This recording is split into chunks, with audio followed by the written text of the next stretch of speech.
So ఇప్పుడు మీరు అన్నారుగా వెంకటరామయ్య వాళ్ళు వచ్చారనుకోండి, వచ్చినప్పుడు వాళ్ళ మేనేజింగ్ డైరెక్టర్స్ ఎవరు, కీ పీపుల్ ఎవరు, వాళ్ళ బ్రదర్స్ నలుగురు ఉంటారు. సో వాళ్ళందరూ డేట్ ఆఫ్ బర్త్ తీసుకుని వాళ్ళకి ఏవి కలిసి వస్తాయని చూసి ఆ లైన్స్ అన్నీ లోగోలో పెడతాం మనం. బట్ ఏదో 4-5 లైన్లు ఇలా గీసేసి లోగో అనలేం కదా అని వాటిని దగ్గర తీసుకొచ్చి ఒక షేప్లో తీస్తాం వాటిని. దాంట్లో ఈ హిడెన్ కర్వ్స్ అలా ఉంటాయి. మీకు నూరికినే ఒకటి చేసి నేను చూపిస్తాను మీకు. ఇది ఆ మధ్య వరకు చేశాను, కాదంబా అని చెప్పి. ఓకే. సో దీంట్లో ఇప్పుడు కే అనేది మనం ఎన్నో రకాలుగా రాయొచ్చు కదా. దీంట్లో చూడండి, ఇట్లా తీసుకొచ్చి ఇలా చేస్తాం, ఇలా వచ్చింది. సో ఈ ప్యాటర్న్స్ ఏమో ఇది ఇంకొక flower logo. Okay, floral pattern. Okay, ఇలాగా. దీంట్లో కూడా ఏంటి, ఇది ఫ్లవర్ అయినప్పటికీ flower can be depicted in so many ways కదా. కానీ ఈ కర్వ్స్ ఏంటంటే ఇవన్నీ కూడా వాళ్ళకి కావాల్సిన ప్లానెటరీ కర్వ్స్ని, ఆ కర్వ్స్ని మనం ఇట్లా తీసేసుకుని వీటిని ఒక మీనింగ్ఫుల్ సింబల్లా చేస్తాం.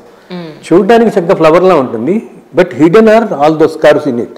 సో ఇది మనకి చూస్తుండగా you start developing a liking for it, and వాళ్ళకి చాలా ప్రాస్పరిటీ ఇస్తుంది.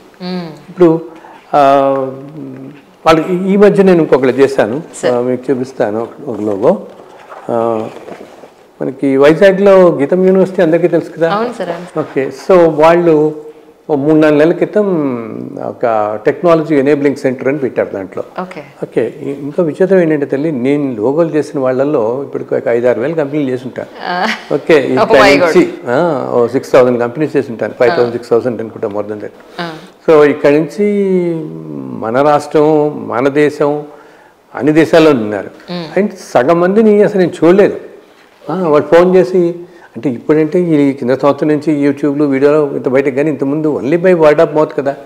సో ఎవరో చెప్పారు వైజాగ్లో, ఎవరో కాలిఫోర్నియాలో ఎవరో చెప్పారు, ఏదో అడుగుతుండేవాళ్ళు, అలా చేస్తుండేవాళ్ళు. అలాగా ఒక 5-6 నెలల క్రితం గీతం యూనివర్సిటీలో వాళ్ళు ఒక సెంటర్ పెడితే ఆ డైరెక్టర్ నాకు ఫోన్ చేశారు. సార్ ఇలాగా మేము సెంటర్ పెడుతున్నాం, దానికి గవర్నమెంట్ అంతా కొలాబరేషన్స్ అన్నీ కొంచెం డెవలప్ అవ్వాలి కదా, మీరు చేస్తే బాగుంటుంది లోగో అని చెప్పాను నాకు. సో నేను ఆయన ఈ రోజుకి నేను చూడలేదు. సో ఇది నేను వాళ్ళకి చేసిన లోగో చూడండి. జీ అంటే మోడర్న్గా ఉండాలి కదా, ఈ మోడర్న్ లోగో, ఈ ప్యాటర్న్స్ అన్ని దాంట్లో. జీటెక్ అంటే గీతం టెక్నాలజీ ఎనేబులింగ్ సెంటర్. ఇది ఈ మధ్య కాలంలో చేసింది, 4-5 నెలల క్రితం చేసిన లోగో. సో ఇది ప్యాటర్న్ అనేది మనకి ఒక గ్లోబల్ ప్యాటర్న్ లాగా ఉంది. టెక్నాలజీ అన్ని దాంట్లో వస్తాయి.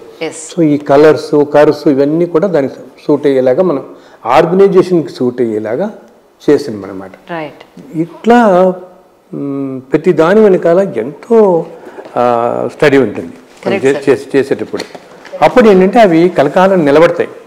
ఇప్పుడు ఉరికి మన వాళ్ళు చెప్తుంటా, నేను ఎవరికి చేస్తారు ఏమిటంటే, హైదరాబాద్లో ఎటు పక్కకి వెళ్ళినా మనం చేసిన వాళ్ళు కనపడుతూనే ఉంటారు. ఎప్పుడో 30-40 ఏళ్ళ క్రితం చేసిన వాళ్ళు ఇటు ఈ గచ్చిపోలి ఇటు సైడ్ వెళ్తుంటే అసలు ఆకాశం కనపడినా కట్టిన వాళ్ళందరికీ ఒకప్పుడు నేను చేసిన వాళ్ళు. ఎప్పుడో కాలేజీలో నేను వర్క్ చేసే రోజుల్లో, యాక్చువల్లీ 93-94లో నేను మొదలు పెట్టానమ్మా ఈ లోగోస్ అనుకో డిజైనింగ్. నేను అప్పుడు ఇంజనీరింగ్ కాలేజీలో వర్క్ చేస్తుండేవాడిని.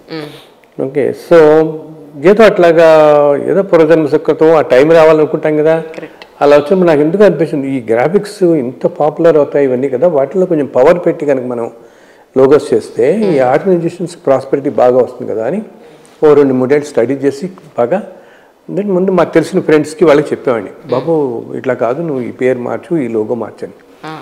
అండ్ వాళ్ళకి కలిసి రావటం, తర్వాత వాళ్ళు ఇంకోటి చెప్పడం, ఇంకోటి రావటం, పబ్లిసిటీ అలా వర్డ్ అప్. మీ ప్లేస్ లో ఇంకెవరైనా ఉంటే ఈ పాటికి ఒక పెద్ద కంపెనీ రిజిస్టర్ చేసి, ఒక పెద్ద హోర్డింగ్ చేసి, ఒక పెద్ద మార్కెటింగ్ చేసుకునేవాళ్ళు.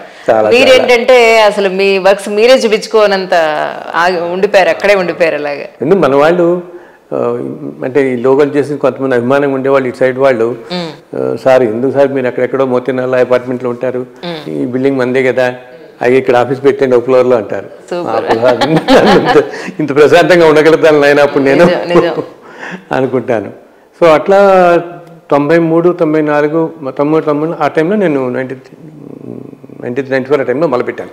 సో ఆ టైంలో చేసిన వాళ్ళే ఈరోజు పెద్ద పెద్ద మహానుభావులు అందరూ. చాలా ఇది. అండ్ ఒకటి ఏంటంటే నాకు it gives me lot of satisfaction. ఇప్పుడు ఒక ఆర్గనైజేషన్ ఇంత గ్రో అయితే కొన్ని వేల మంది దాంతో ఎంప్లాయ్ అవుతారు కదా. అండ్ గ్రోత్ వస్తే ప్రమోటర్స్ ఓకే, ప్రాఫిట్స్ రావటం అదంతా ఒక ఎత్తు. ముందర ఎంతోమంది జీవితాలు బాగుపడతాయి, నిలబడతారు. And that are the blessings for us, for the society. అందరికి అదే దాని మీద వెళ్తున్నాను నేను. అలా 98కి దాకా నేను 500-600 కంపెనీలు చేశాను. ఇంకా అప్పుడు దీంతో పాటు ఏంటంటే వాళ్ళకి అసలు ఎలా ఉంటుంది చెప్తున్నామండి.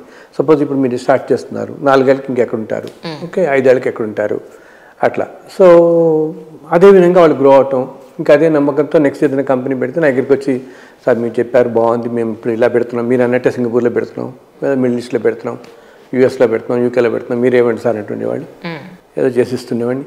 అందుకని తల్లి చాలామందికి ఆ కంపెనీ చైర్మన్కి నాకు తప్పితే ఈ రోజు ఎవరు లోగా వాళ్ళు చేశారు. అవును, ఎందుకంటే మరి మార్కెటింగ్ చేసుకోవట్లేదు కదా ఎక్కడ. ఓన్లీ వాళ్ళే వస్తారు. కొత్త అపార్ట్మెంట్లోకి వచ్చి 6-7 ఏళ్ళు అవుతుంది. 3-4 సంవత్సరాల దాకా కూడా పక్కింటి ఆయన కూడా నేను లోగోలు చేస్తాను తెలియదు. ఎవరో అప్పుడప్పుడు ఒకళ్ళు వస్తే వెళ్తుంటే ఎవరు వెళ్ళి చుట్టాలు ఎవరు వస్తాను అనుకునేవాళ్ళు. బికాస్ నేను నెలకి ఎక్కువ చేయను కూడా, బికాస్ చాలా కాన్సన్ట్రేషన్ కావాలి కదా. ఏదో మెకానికల్గా మనం చేసుకుంటూ వెళ్ళిపోయేది కాదు, మెడిటేషన్ లాగా ఇన్వాల్వ్ అయి చేస్తామేమో. అండ్ వచ్చిన వాళ్ళందరూ ఫ్రెండ్స్ లాగా అభిమానంగా ఉంటాం. And that's how they grew also అనమాట. అప్పుడు 98లో నేను రిజైన్ మై జాబ్.